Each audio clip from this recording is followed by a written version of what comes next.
T Ms ہیں، اور احسان فراموش اتنا جس کا کھاتا ہے اسی کو کاٹتا ہے.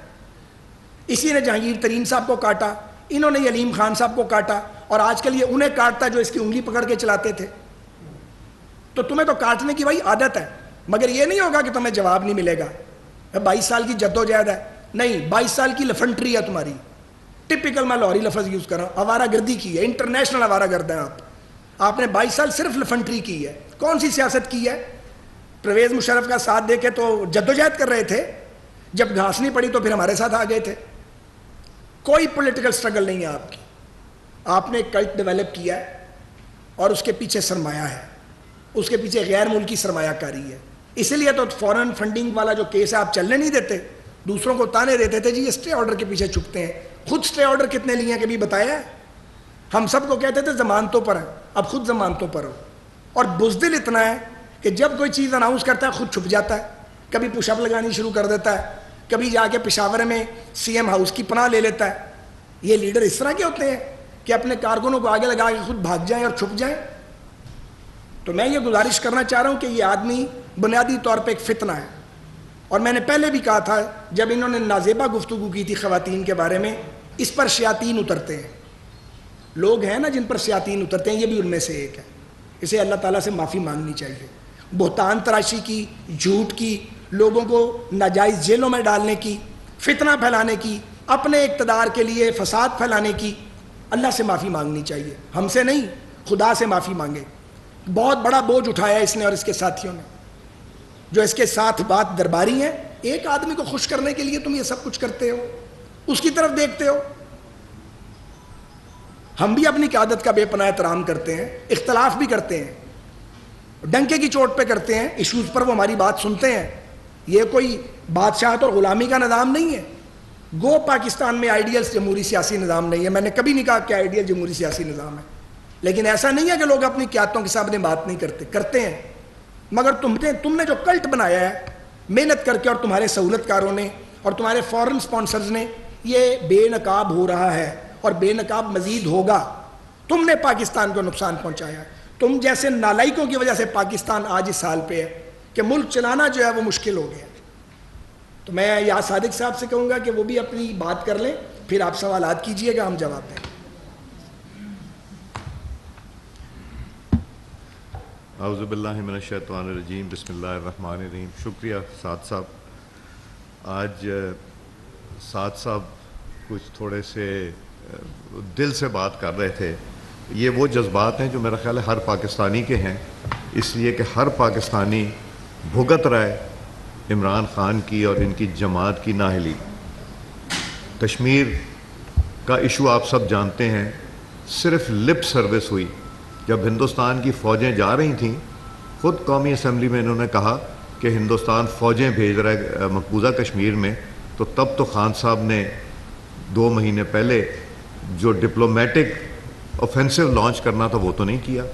جب پارلیمنٹ میں آگے بیٹھ کے بات کی، اس کے بعد اپوزیشن نے تجویز دی کہ آپ ہر ملک میں اپنے الیکٹڈ ریپرزنٹیٹیو اور سفراء کو بھیجیں تاکہ وہ جا کے وہاں بات کرے اور وہاں بتائے کہ کشمیر کا ایشو کیا اور کشمیر میں کیا ہو رہا ہے.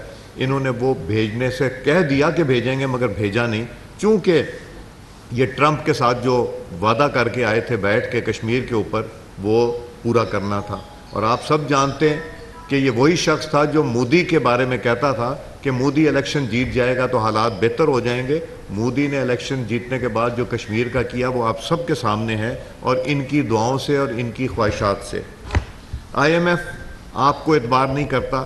2019 میں جو ایگریمنٹ سائن کیا، ایک تو ہاتھ کاٹ دیے وزیر خزانہ آئی ایم ایف کا، governor state bank I M F کا. انہوں نے جو دستاویز پہ جن پہ دستخط کیے حکومت پاکستان کی طرف سے، جس کی اپروول کیبنٹ نے دی اور عمران خان صاحب نے دی، اس میں پاکستان کو جکڑ کے رکھ دیا. آج ہمیں جو بھگتنا پڑ رہا ہے وہ معاہدہ ہے جس کو آئی ایم ایف کہتے ہیں کہ ہم پاکستان پہ اعتبار نہیں کرتے، چونکہ یہ تحریری ایگریمنٹ کر کے بھی مکر جاتے ہیں. تو ہماری ساکھ پوری دنیا میں کمزور ہو رہی ہے. چین سے ہم ناراضگی ہم نے لے لی، سعودی عربیہ سے ہم نے لے لی، ابو دھابی سے ہم نے لے لی، جو الحمدللہ اب تعلقات بہتر بھی ہوئے ہیں اور انشاءاللہ اور بہتر ہوں گے. سستی گیس $3 کی گیس مل رہی تھی, آج $34 سے زیادہ ہے. لانگ ٹرم ایگریمنٹ کر سکتے تھے, موقع تھا, وہ نہیں کیے, انتظار کیا. تو یہ کہتے ہیں کہ جی میں پاکستان سے مخلص ہوں. اگر پاکستان سے مخلص ہوتے تو یہ ایگریمنٹس کیے ہوتے, چونکہ یہ IMF کے ایجنڈے پہ تھے. اور وہی پروفیسر اسرار صاحب اور حکیم سعید صاحب کی بات یاد آتی ہے جو کئی برس پہلے انہوں نے اپنی وفات سے پہلے یہ بات کی تھی. پھر انہوں نے کرسی کا اتنا شوق ہے, حکمرانی کرنے کا شوق ہے کہ اس کے بغیر رہ نہیں سکتے.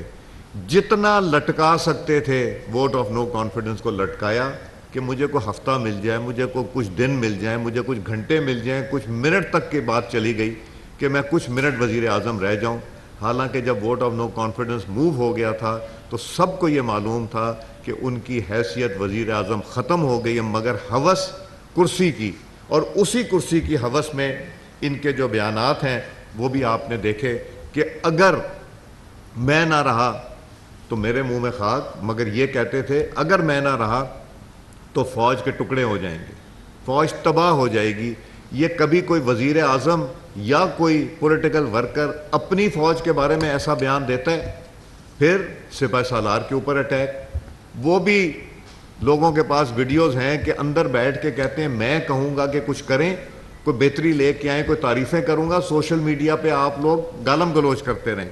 یہ کوئی بچے تو نہیں ہیں کہ ان سے ڈھکی چھپی بات ہے.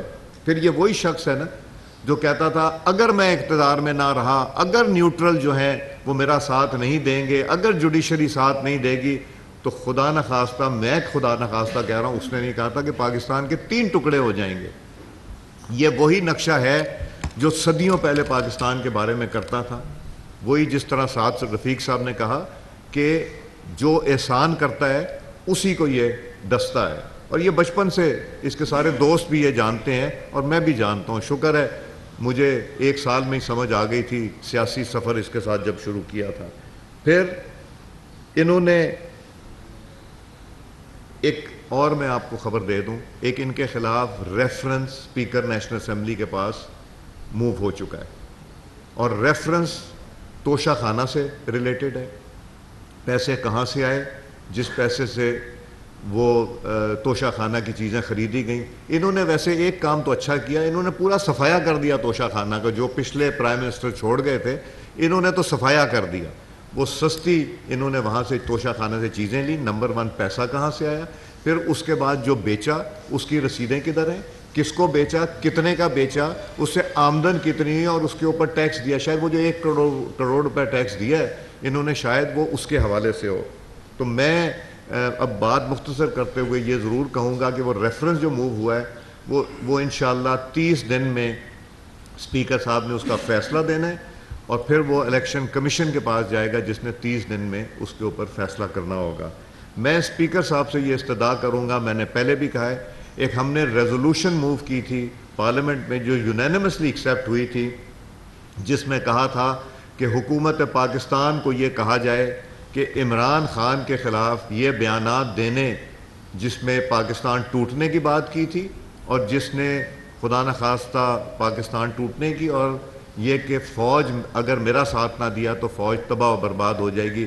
میں نے ان سے پہلے بھی کہا ہے, میں کو 2-3 دفعہ کہہ چکا ہوں کہ اس ریفرنس کو وہ حکومت پاکستان کو بھیجیں تاکہ یہ سپریم کورٹ آف پاکستان میں اس کو لیا جائے, اٹھایا جائے, اور آرٹیکل 6 کبھی تو لگانے کی بات کریں, اور اس سے بہتر موقع کوئی نہیں ہے. اور انشاءاللہ اس کا رستہ روکیں گے. اس نے جو پاکستان کو تباہ کرنے کی بات کی, 4 سال سے تو اس کے بچے, 3 بچے یہاں نہیں آئے, 2 بیٹے اور 1 بیٹی, جس کو شاید یہ نہیں مانتے, وہ بھی پاکستان نہیں ہے. اور دوسرے کے بچوں کی بات کرتے ہیں کہ یہ وہ پاکستان میں نہیں رہتے. اپنے بچے تو لے آؤ, پہلے اپنے بچے یہاں لاؤ, ان کو پڑھاؤ, یہاں پہ کرو, یہاں کی تعلیم دلواتے. وہاں کیوں تعلیم دلوائی؟ پھر کیا وہ مسلمانوں کے گھر میں رہ رہے ہیں؟ یہ بھی ایک سوال ہے جو آج مجبوراً کرنا پڑ رہا ہے ان کی غلیظ زبان کی وجہ سے. شکریہ.